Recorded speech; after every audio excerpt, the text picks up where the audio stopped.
Roaster পছন্দ না। আমি রোস্টারে ভালো লাগে তো দূরের কথা, আমি তো সামনেও দেখতে চাই না আমার কখনো। তোমার চ্যানেলে কিন্তু স্ট্রাইক দেবো, তো আমি তোমার চ্যানেলে স্ট্রাইক দেবো। তো কি গো মারা, কেমন আছেন সবাই? রাতের জন্য বৃষ্টি দেখতে পারোনি?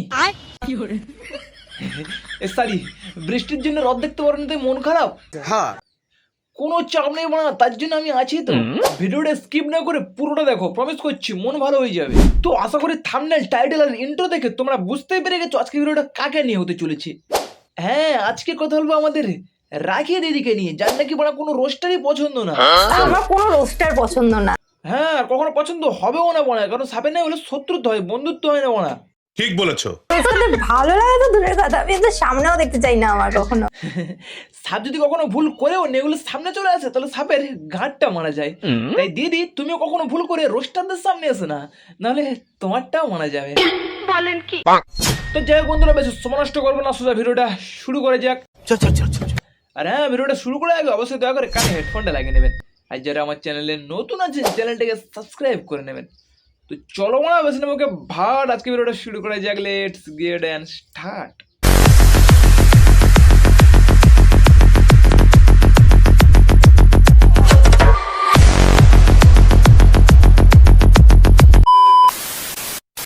ভাবছো তো কোথায় যাচ্ছি? আরে আমাদের হানিমুন ট্যুরে তো যেতে হবে। নতুন নতুন বিয়ে করেছি আর ঘুরতে যাব না? তা তো হতেই পারে না। একদম ঠিক করেছো দিদি, নতুন নতুন বিয়ে করেছো আর হানিমুন না গেলে হয় নাকি বোনা?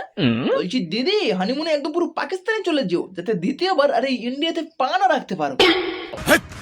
কি বলছিস তুই? হ্যাঁ ঠিকই বলছি বোনা, কারণ এদের মতন আবাল এই ইন্ডিয়াতে থাকার থেকে না থাকাটাই বেটার বলে আমি মনে করি। সোশ্যাল মিডিয়ায় এসে হাগাহাগি করবে, আর কেউ যদি সেসব নিয়ে রোস্ট করে তাহলে তাকে স্ট্রাইক মারার হুমকি দেবে। আমি তোমার চ্যানেলে স্ট্রাইক দেবো। বলছি দিদি, ওই স্ট্রাইক নিয়ে তোমার পেছনে গুজে ছেড়ে দেবো, ঘুরতে ঘুরতে পড়া ওপার বাংলায় গিয়ে পড়বে।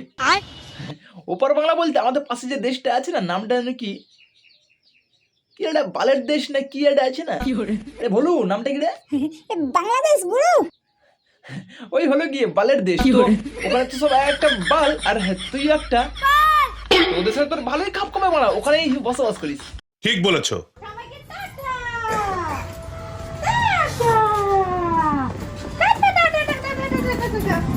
আসো আসো আসো আসো আসো, চলো চলো। আরে দিদি বলছি, হানিমুনে যাওয়ার জন্য কি আর অন্য কোনো ড্রেস ছিল না?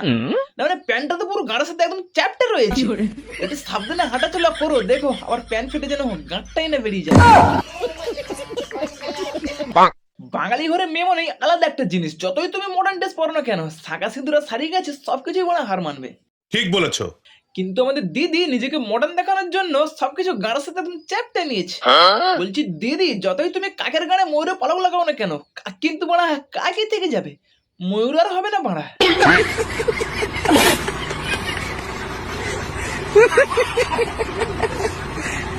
তো তোমাদের আমরা এক কথা বলতে পারি, তোমরা যদি ইন্ডিগোতে ট্রাভেল করো আর তোমাদের খিদে পায় বা তোমরা কোনো খাবার সাজেশনে চাও, তো আমি বলছি তোমরা চিকেন কারি রাইসটা নিতে পারো।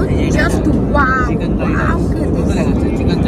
সারাদিন মারা কোনো কাজ নেই, আলবাল ভিডিও পোস্ট করে, কি খাচ্ছে, কোথায় যাচ্ছে, কোথায় ঘুমাচ্ছে। তা বলছি দিদি, একদিন হাগার ভিডিও করে ছেড়ে দাও, ওটা কেন বাদ থাকে? তোমার অডিয়েন্স দেখুক তোমার হাগার কালার কেমন, তার সাইজ কেমন, মালটা আসলে শক্ত নাকি নরম। বাত তো সহি। আজকে আমরা মেবি বরফ পাবো না, কারণ আমরা কালকে থেকে বরফই বরফ দেখবো। শুধুমাত্র বরফ দেখার জন্য এত টাকা খরচ করে কাজ মেরে গেছে। বলছি দিদি, টাকাগুলো আমাকেই দিতে পারতে, আমি তোমাকে ফ্রিজ থেকে 2-4টে আইস কিউব বার করে দিতাম। আজকে ড্রেস হচ্ছে আমার এটা, এই যে জিন্স পরেছি আমার বরের পছন্দ, ঠিক আছে? এই পুরো সেটটা আমার বর পছন্দ করে কিনে দিয়েছে। এই যে জিন্স পরেছি, বুট পরেছি, এই সব আমার বর পছন্দ করে কিনে দিয়েছে। এটা কেমন কন্টেন্ট ভাই? গাড়ি কি কি জড়িয়ে রেখেছে সেগুলোই দেখাচ্ছে, আর নিজেকে আবার কন্টেন্ট ক্রিয়েটর বলে দাবি করছে। যেহেতু আমরা কন্টেন্ট ক্রিয়েটর, তো ওটা কন্টেন্ট হয়ে যাচ্ছে। তুমি বাল কন্টেন্ট ক্রিয়েটর। কন্টেন্ট ক্রিয়েটর মানে কি বোঝো? সারাদিন সোশ্যাল মিডিয়ায় এসে হাগাহাগি করলে কন্টেন্ট ক্রিয়েটর হওয়া যায় না, তার জন্য ভালো স্ক্রিপ্টও লিখতে হয়। ঠিক বলেছো। সবসময় আমি ঠিকই বলি না, শুধু তোমরাই আমাকে ভুল বোঝো। তো চলো বন্ধুরা, আজকে ভিডিওটা এই পর্যন্ত সমাপ্ত করছি। ভিডিওটা তোমাদের কেমন লেগেছে অবশ্যই কমেন্ট করে জানাবে, আর যারা আমার চ্যানেলে নতুন আছেন চ্যানেলটাকে সাবস্ক্রাইব করে নেবেন, আর পাশে থাকা বেল আইকনটাকে প্রেস করে দেবেন। দেখা হচ্ছে আবার নতুন একটি ভিডিওতে, ততক্ষণের জন্য বাই।